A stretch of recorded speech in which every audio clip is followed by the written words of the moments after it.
devant d'autres membres de la Senko.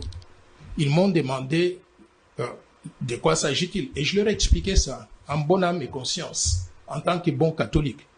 Et à la fin de la journée, je leur ai dit, si je fais quelque chose qui n'est pas bon, je voudrais vous demander de me dire quoi il faut changer. J'ai pris la proposition de loi Tchani des pères et des mères et d'épouses. Et je leur ai dit qu'il n'y avait personne d'autre dans ce pays qui avait cette copie-là. J'ai remis ça dans les mains du cardinal à 17h30. Et devinez quoi? À 1h du matin, je reçois un coup de fil. 1h du matin, Stani Boujakera qui m'appelle, qui me dit, vous savez quoi? J'ai la proposition de loi Tchani des pères et des mères, signée par vous. Je voudrais avoir la confirmation parce que Jeune Afrique va publier ça d'ici demain matin. J'ai dit, où est-ce que vous avez eu ça? Je ne peux pas dévoiler les sources immédiates. Mais je peux vous l'envoyer. Il me l'a envoyé par WhatsApp. J'ai regardé et j'ai vu que c'était la proposition que j'avais remise au cardinal. J'ai appelé le recteur de l'Université catholique du Congo à 5h du matin pour lui demander, mais messieurs, vous étiez là quand j'ai remis, je vous ai dit que c'est confidentiel.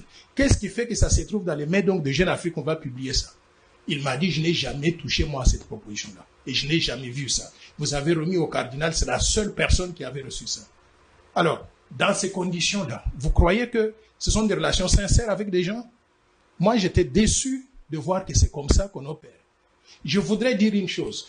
Moi, je voudrais qu'on saisisse l'opportunité de cette révision constitutionnelle du changement de constitution pour faire la séparation claire entre l'État et l'Église. Ce n'est pas normal ce que nous vivons ici. J'étais catholique aux États-Unis. J'ai pratiqué, j'ai travaillé avec les prêtres.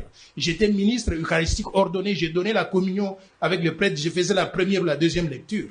Mais je n'ai jamais vu ce qui se passe ici se faire aux États-Unis d'Amérique.